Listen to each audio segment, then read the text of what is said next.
Jesus says, what must come is terrible, but restoration comes. Keep your eyes on the shore. The Lord is with us, heart dwellers, and His heart is very much to instruct us about what we have to look forward to. I've been pondering a great deal of what the Lord has said, and the destruction that is going to occur on the earth, and what is written in Revelation, and it's really made me heartsick, and the Lord addressed that tonight. We began by dancing, and I was wearing black. Both of us were wearing black, which is usually a sign of mourning. When the Lord allows me to see myself in black. And I said, oh Lord, I can't bear to see what's coming. Carol has been praying continuously and in constant pain, weeping and weeping. Lord, forgive me, I'm struck with fear of what's coming on the whole earth. Can you not give me some numbing agent? My heart feels paralyzed with fear. Jesus replied, I am here. Hold on to me tightly. I am your stronghold. Bury your head in my chest when you need to cut it out. I know what it's all about.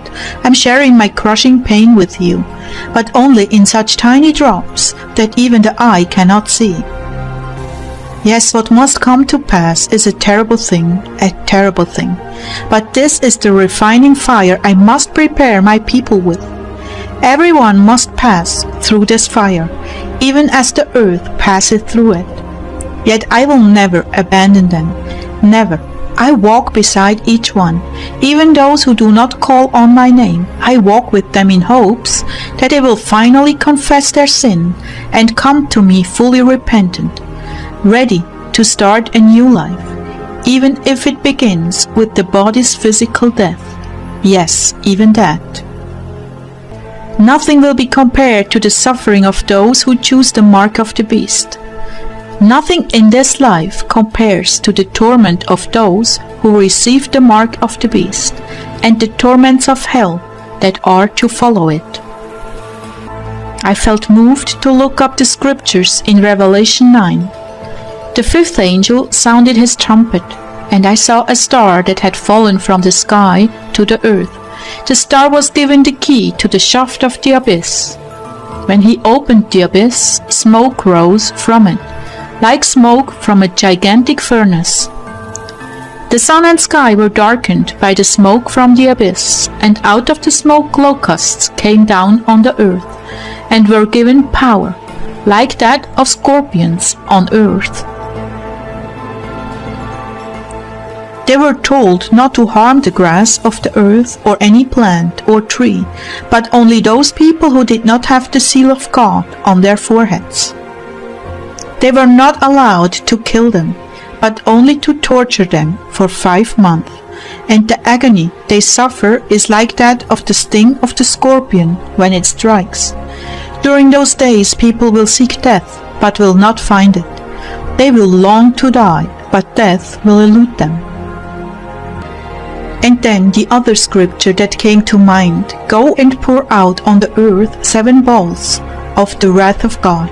So the first angel went and poured out his bowl on the earth, and it became a loathsome and malignant sore on the people who had the mark of the beast, and who worshipped his image.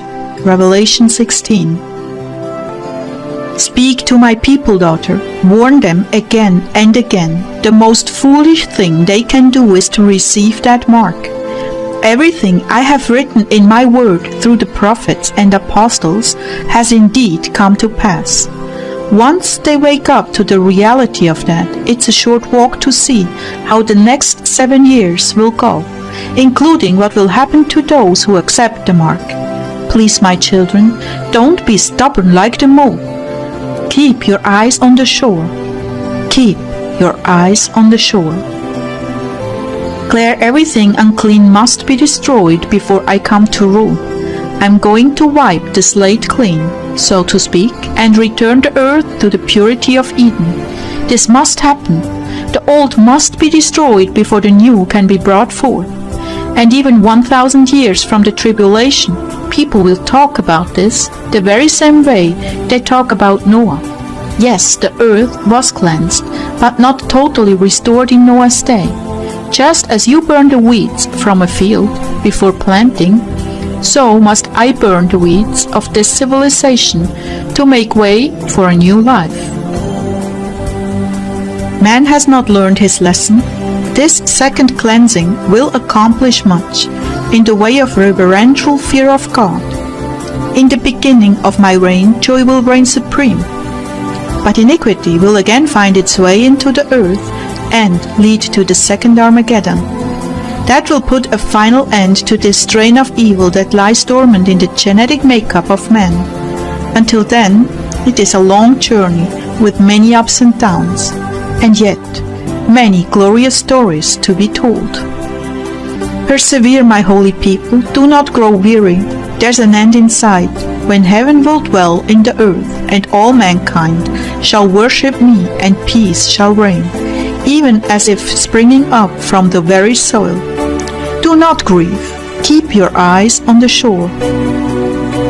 Until then, remember, I'm in the back of the raft, paddling it forward into eternal glory.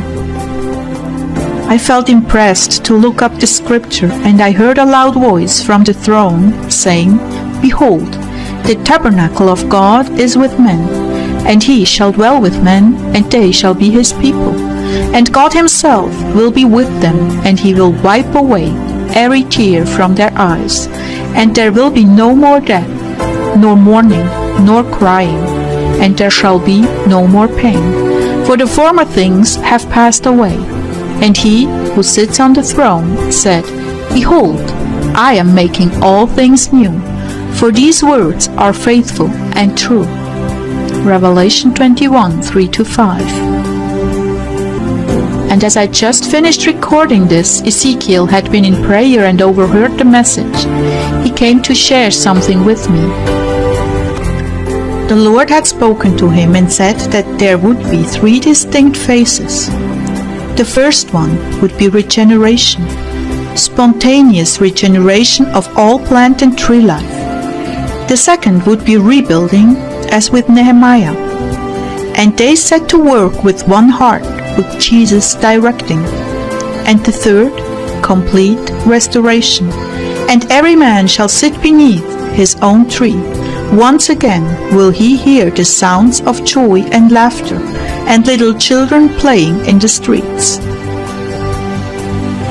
The beautiful word of hope for us tonight, for those of you who are here during the tribulation.